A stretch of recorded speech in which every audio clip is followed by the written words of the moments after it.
So if you want to know how much you'll be able to improve your English, don't be so concerned about what your current level is, and instead be more concerned about the trajectory you're on. So with that in mind, the question then is, how can I assess the trajectory that I'm on when it comes to the development of my fluency in English? Well, I came up with a framework just for that, and I believe that it can do a pretty good job of informing you about this trajectory. So hopefully it's going to tell you whether your fluency development trajectory is looking like this or something like this.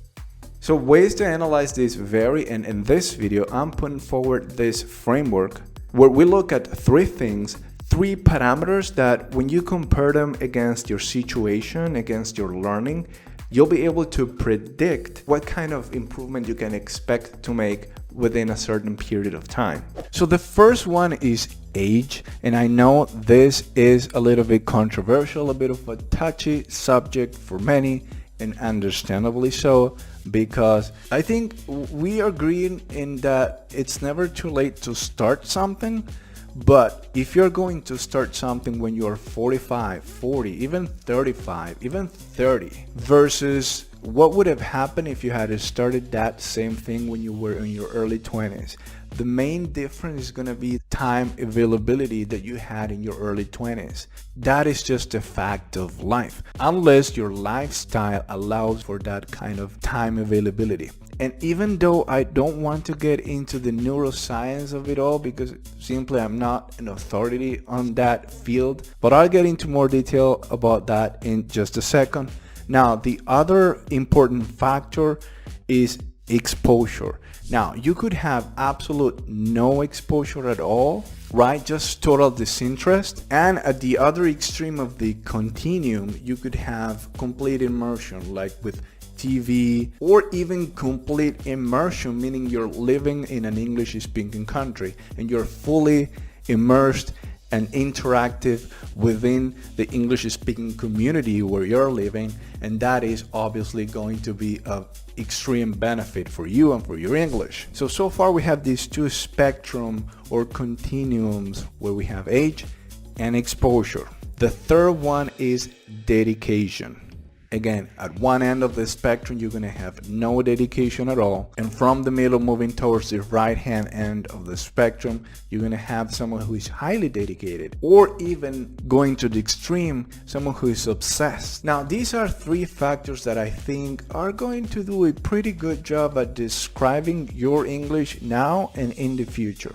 And so far I've defined what these factors are and how they work, but you have to consider them through examples. So we're going to come up with some characters, with some people, hypothetical cases, and that's going to help you see exactly how these three factors are at interplay with one another and how they work. There are two other important, let's say, forces that also have an important play, and I'm going to talk a little bit about that as well. Alright, so now I'm going to come up with a character. We're going to call him Chris. Okay, so I'm going to put on the screen the graphics here with the three different main factors that are going to account for Chris's level of English. So it turns out that Chris actually started learning English at age 0. Yes, he's a newborn, and he was actually born into an English-speaking country. And clearly, Chris is going to be a native English speaker. And I need you to understand this case because it's going to give you a frame of reference for how other people that start learning English later in life, how they're going to do. So what does that mean? It means that dedication is not going to be a play at all.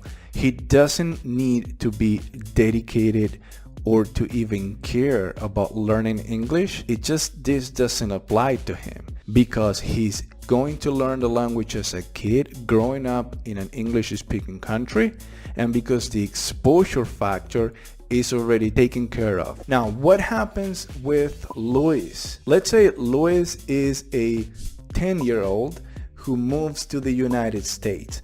Now, his experience is going to be not exactly the same as Chris's, but it's going to be similar in some ways because he's so young, and he all of a sudden is going to have a huge amount of exposure just by living in an English speaking country. His English is going to be completely native or native like, because he's going to find himself in this situation at such an early age. It's going to be a shock in the beginning, and so he is going to have to put a little bit of dedication to get over that initial resistance. All of a sudden he's in an English speaking country and he doesn't speak English. He's going to need a little bit of dedication and assistance in the beginning, but after that he's going to be able to do it alone, and he's going to become autonomous in the language quite fast after that. So now let's come up with another character and let's name her Maria. So Maria is coming from Portugal, let's say. She starts to learn English at age 18. Now, in my opinion, if you're 18 or if you are 50, it doesn't matter.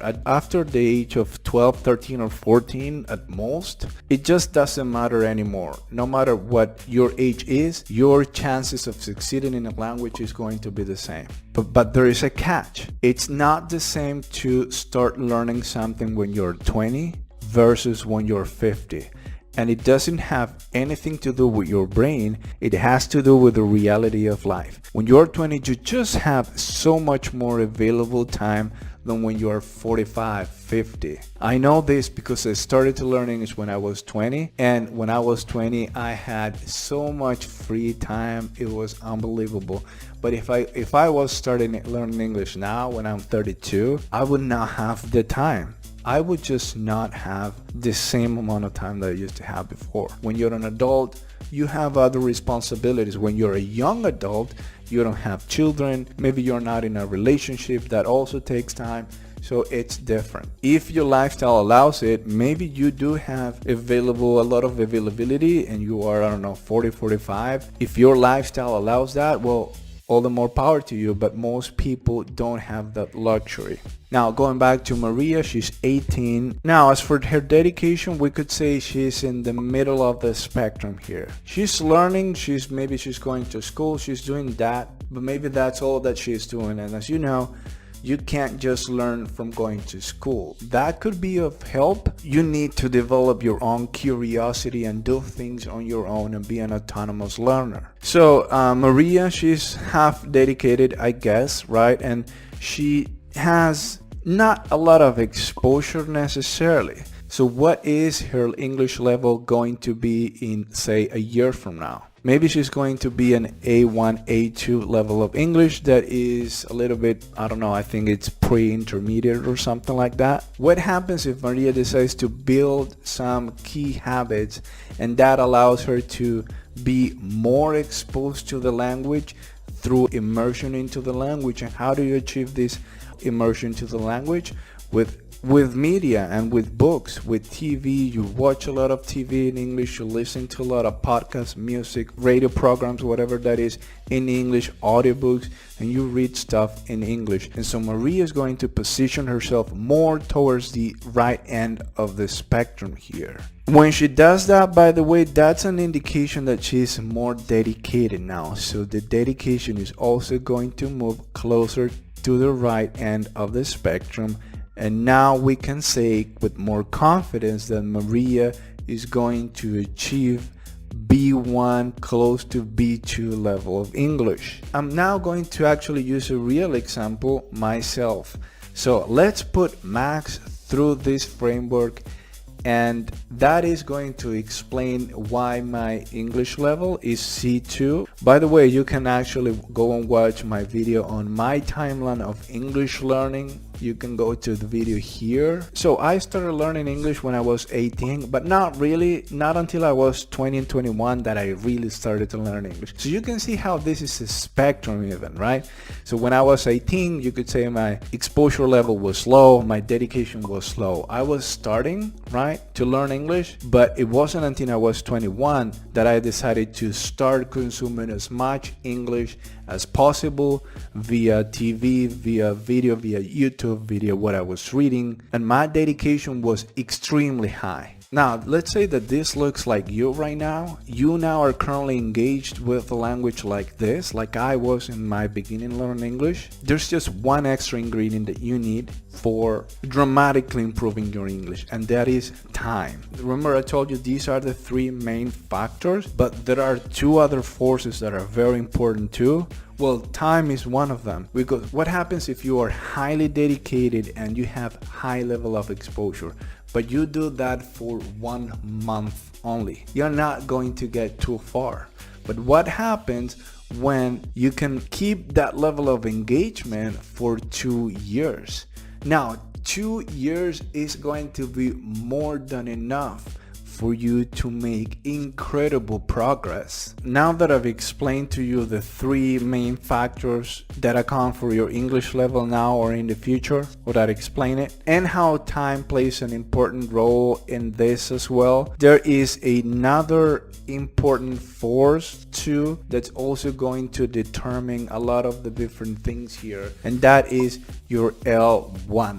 Your native language. It's not going to be quite the same experience for you if your native language is Japanese versus Portuguese. For someone whose first language is Portuguese, his or her experience learning the language is going to be a lot easier for someone who has a completely different language to begin with. It's just a completely different set of references. English is much closer to Portuguese or to Spanish than it is to Japanese, and so there is a huge difference in the distance between the languages. English is here, Spanish is here, but Japanese is all the way here, and for that person to close that gap is going to be a lot harder, and so that person's dedication is definitely going to have to be high if they want to achieve a C2 level of English. It's not impossible at all, and I've seen it in a lot of people from Japan and from China that they've been able to achieve incredible levels of English. Now, I want you to look back at your own English learning journey. Put yourself into the spectrum here of exposure and dedication and your ability to actually prioritize learning English over other things.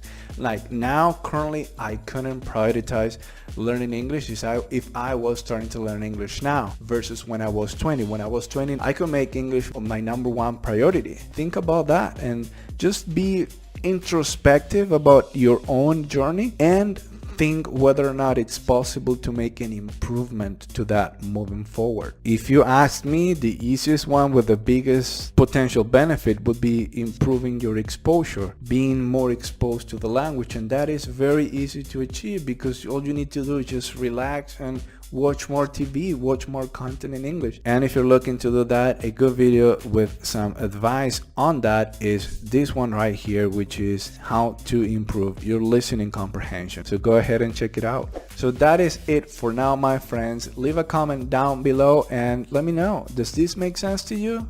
Either way, thank you for making it this far into the video, and if you haven't done it already, what are you waiting for? Go ahead and subscribe because you want to experience the world fully, and only English allows you to do that, and you want to leave your mark in the world. So you're well on your way to doing that. I'll see you in the next video very soon. Until then, bye.